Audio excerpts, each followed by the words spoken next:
Scar on my collarbone had finally faded to white, but I still touched it sometimes without thinking. That's what I was doing on a Tuesday morning in February, standing at my kitchen window watching the snow come down on my backyard in Oakville, holding a mug of tea that had gone cold. My daughter-in-law's name was on my phone screen. I didn't pick up. That moment didn't happen overnight. It took me 63 years of being too trusting, 2 years of ignoring what was right in front of me, and one Thanksgiving weekend that I will never, not for the rest of my life, be able to forget. My son's name is Elliot. He was born on a Thursday in October, and I remember thinking the moment they placed him in my arms that I had never felt a love so certain. He was a serious child, thoughtful. He used to sit at the kitchen table doing his homework while I cooked dinner, and he'd ask me questions about things. Why the sky turns pink before a storm, whether fish feel pain, what happens to a person after they die. He was the kind of boy who cared about answers that mattered to me. I raised him to believe that honesty was the thing you held on to when everything else fell apart. His father and I divorced when Elliot was 14. It wasn't dramatic. There was no screaming. No one threw anything. We had simply grown into two very different people who had run out of ways to meet in the middle. Elliot took it quietly, the way he took most things. He stayed with me during the school year, spent summers with his father, and somewhere in the middle of all of it, he grew up. He became an engineer. He moved to Mississauga. He called me every Sunday, until he met Vanessa. I want to be fair here. I want to be the kind of person who tells this story without making it about disliking her from the start, because that isn't entirely true. When Elliot first brought her home, a Sunday dinner, February, the year before they got engaged, she was charming, quick with a smile. She touched his arm when she talked, always leaning slightly in his direction, and he looked at her the way I had hoped someone would look at him one day. I noticed she didn't offer to help clear the table. I noticed she talked about herself in a way that left very little room for questions about other people. But I told myself those things didn't matter. I told myself I was being too critical. Mothers often are. They got engaged 18 months later. They married the following June in a small ceremony at a vineyard in Niagara-on-the-Lake. She wore something backless and ivory. Elliot cried at the altar. I cried in my seat. That part was real. Whatever came after, that part was real. The first time money came up, it was small enough that I almost missed it. About 3 months after the wedding, Elliot called on a Wednesday, not a Sunday, which was unusual, and he was a little too casual in the way he said it. They were looking at refinancing their mortgage, he said. Just a bridge, just to cover a shortfall between what they had in savings and what the bank required. Could I help? Just temporarily? The number he mentioned was $4,000. I transferred it the next day. I didn't ask for paperwork. He was my son. It came back 2 months later, deposited directly into my account without a word, which made me think I had worried over nothing. So, when it happened again, 8 months later, a different reason, a different number, I said yes again. $6,000 that time for a car repair that turned into something bigger, a transmission, he said, and then unexpected dental that insurance hadn't covered. It came back that time too, though it took a little longer. 4 months instead of 2. By the third time, Vanessa was the one who called. That surprised me. Elliot usually handled anything financial between us, not because I expected it, but because it had simply always been that way. When Vanessa called, her voice was warm and apologetic in equal measure, and she explained that Elliot was swamped at work, that he'd asked her to reach out, that they were in a tight spot with some unexpected expenses, and it would mean the world if I could help just this once. she said just this once, exactly the way someone says it when they already know it won't be. The number was 11,000. I said I'd have to think about it. She said, of course, take all the time I needed. And she was so gracious about it that I felt almost guilty for hesitating. I called Elliot that evening. He confirmed everything she'd said. He sounded tired. I wired the money the next morning. That one took 6 months to come back, and when it did, it was 9,000, not 11. When I mentioned the difference, Elliot said there must have been a wire fee that he'd sorted out. He never did. I want to tell you that I saw what was happening clearly. I want to say I was paying attention. But the truth is that I had a very good reason not to see it. And that reason was my son's face when he was 4 years old, asking me why the sky turned pink before a storm.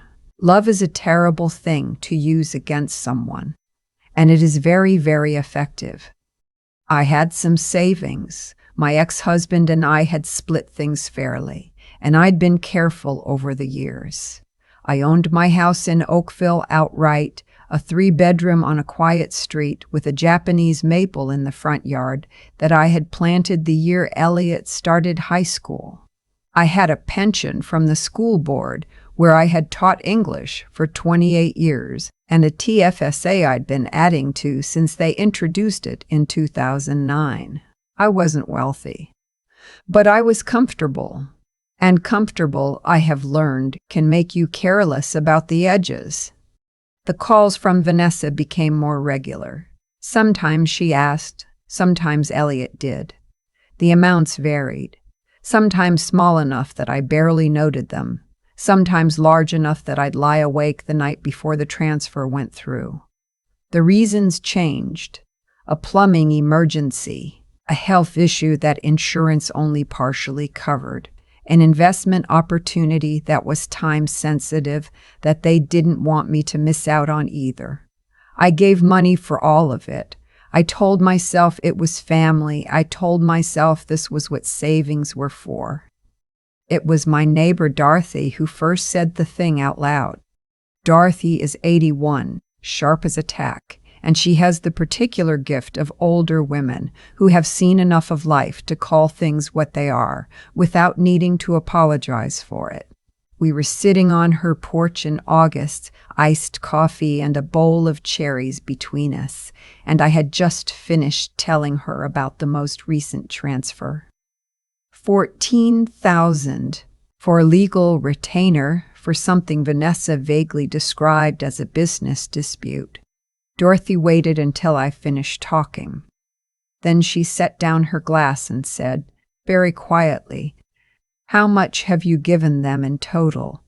I hadn't added it up. I realized sitting there that I had been very careful not to add it up. I went home and I added it up. The number was $61,000 in 2.5 years, and I had never signed a single piece of paper. I didn't sleep that night. I lay in the dark in my bedroom with the window cracked and the October air coming in cold, and I went through every transfer in my head. Some of it had come back. Most of it hadn't. What I had actually recovered when I tracked it carefully through my bank records the next morning was $22,000. The rest, $39,000, was simply gone. I want to tell you what I did next, but first, I need to tell you that I spent 3 weeks doing nothing. 3 weeks of going through my normal life, teaching a reading group at the library on Tuesdays, walking my route along the lakeshore on mornings when the weather was decent, calling Elliot every Sunday as if nothing had shifted.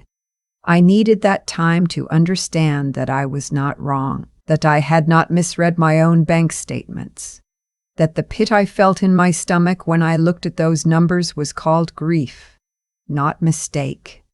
Thanksgiving weekend. Elliot and Vanessa always came to me. That was our tradition, had been since they married.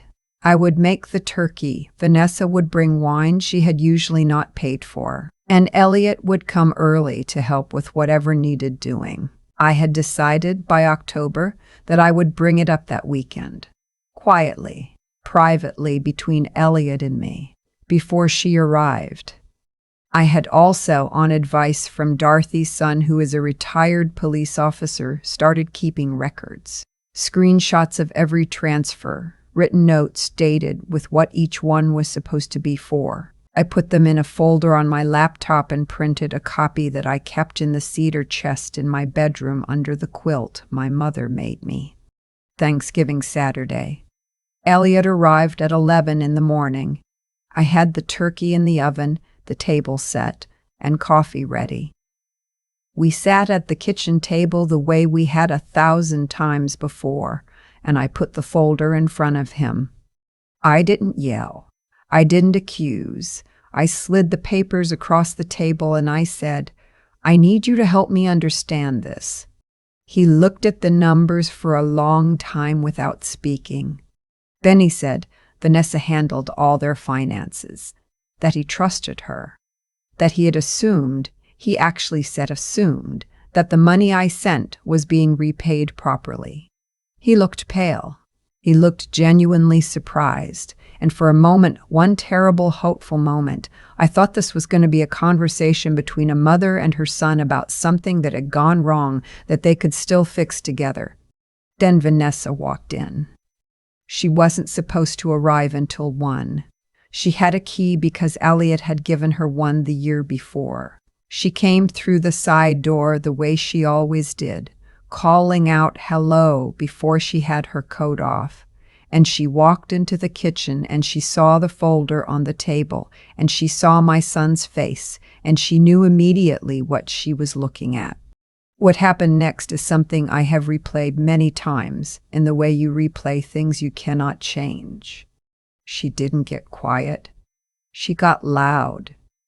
She said I had always had it out for her.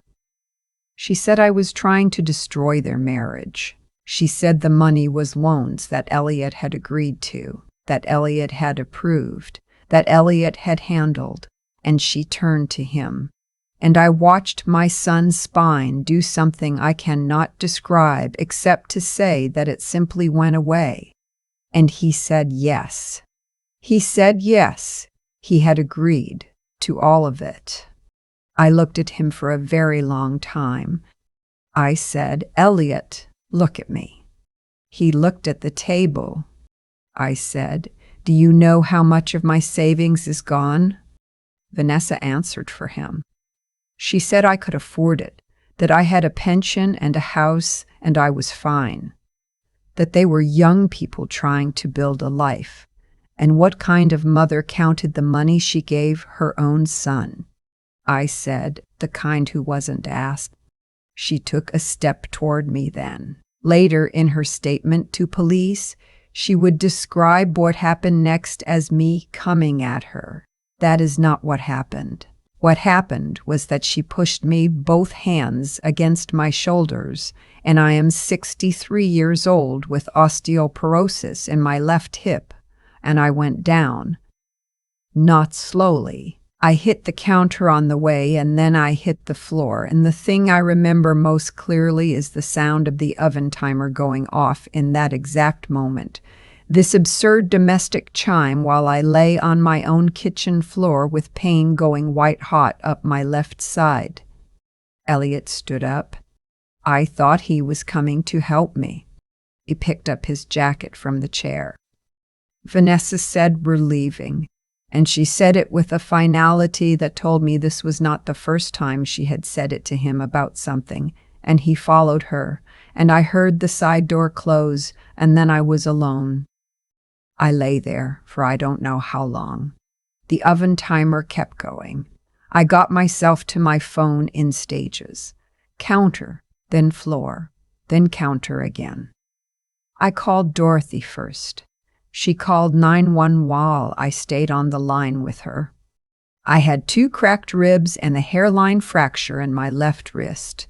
The bruising on my shoulder was bad enough that the ER nurse photographed it 3 times before she seemed satisfied. The officer who took my statement was kind and thorough. She explained my options clearly.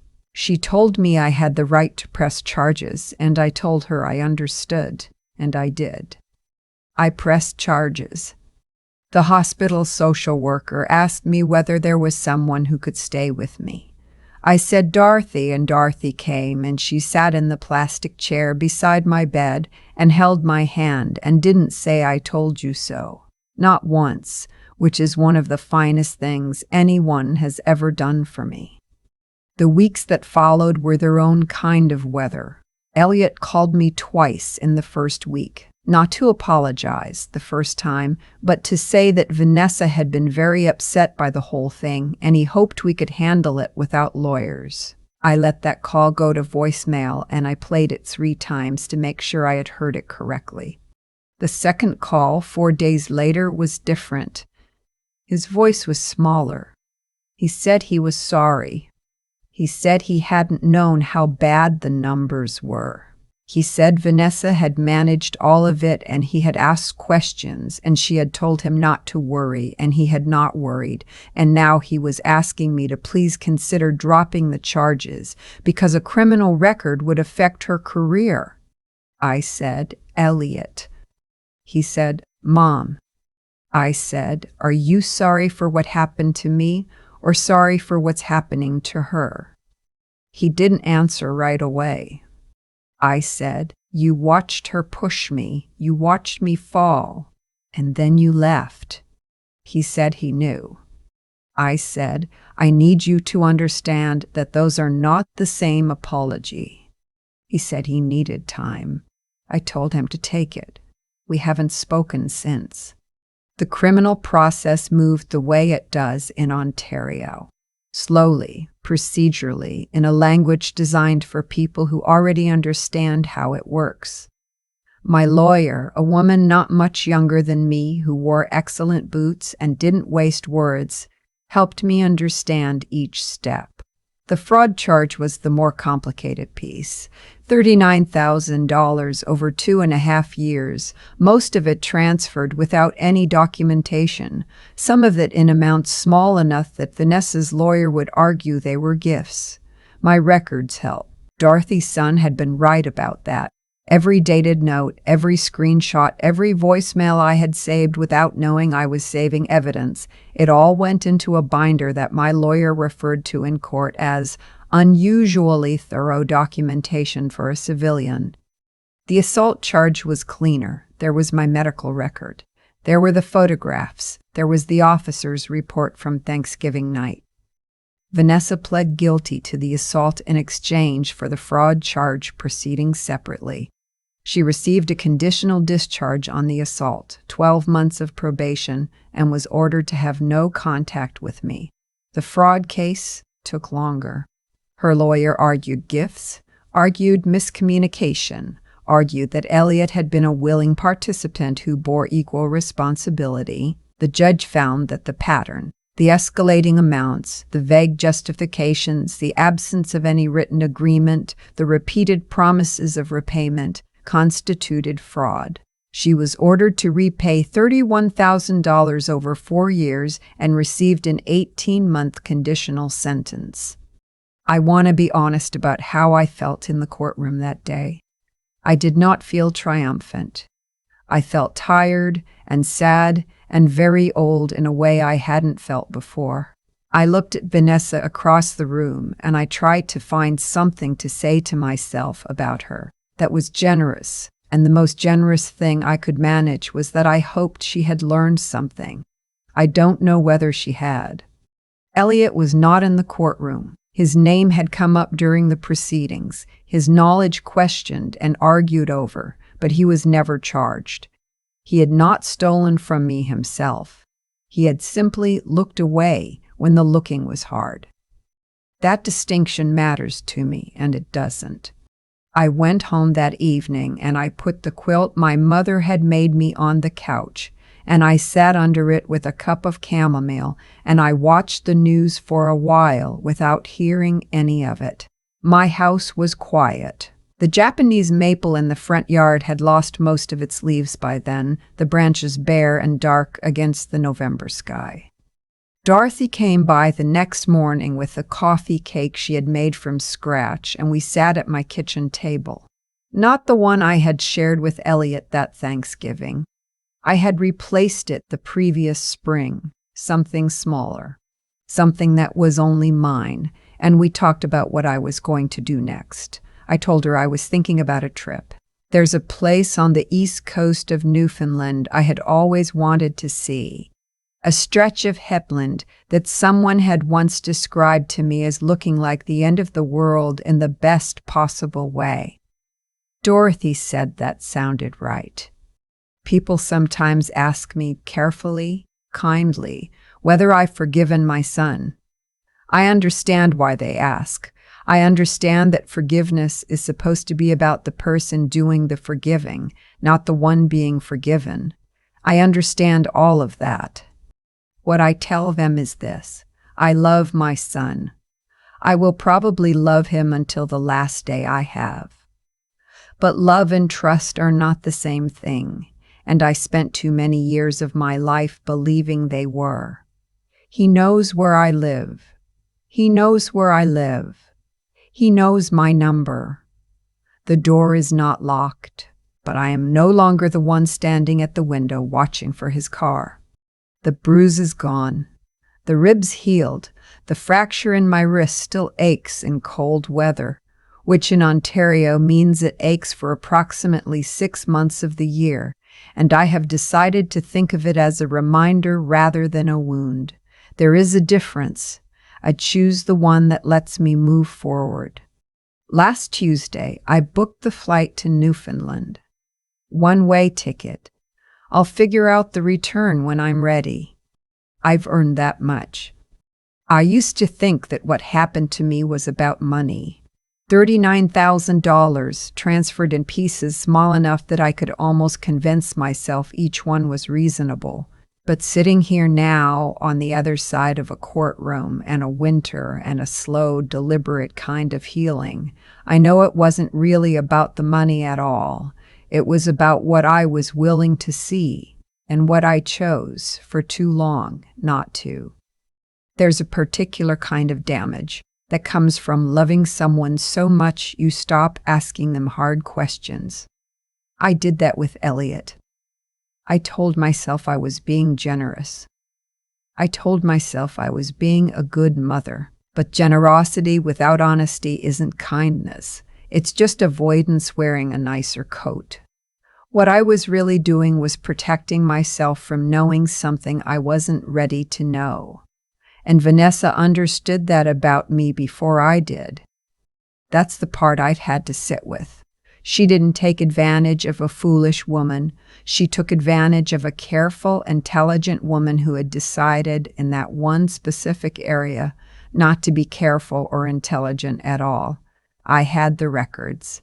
I had the instincts. Dorothy didn't discover anything I hadn't already felt in my own chest. I chose not to follow those instincts to their conclusion, and that choice cost me more than the money. What saved me in the end wasn't anger. It was the moment I finally decided to be honest with myself. To add up the numbers I had been very careful not to add up, to sit with what they meant, and to act on what I found, even though acting on it was going to hurt. That took something I hadn't fully understood. I had, until I needed it. The willingness to face an uncomfortable truth and keep moving anyway. Not heroically, not without fear, just steadily, the way you put one foot in front of the other on a cold morning when you'd rather stay inside. I pressed charges. I kept every record. I sat in a courtroom and I said what had happened, clearly, without exaggerating and without minimizing. And the process, slow and imperfect as it is, worked. Not perfectly. Not in a way that gave me back what I lost or made my son into the person I raised him to be. But it worked enough. Vanessa was held accountable. The court saw the pattern for what it was. I think about Elliot still. I think about the boy who asked me why the sky turned pink before a storm, and I think about the man who picked up his jacket while I lay on the kitchen floor. Those two people live in the same body, and I don't know yet what to do with that. What I know is that I can love someone and still require them to be accountable. Those things are not opposites, even when it feels like they should be. The flight to Newfoundland is booked, one way. I'll figure out the return when I'm ready. That's enough to know for now.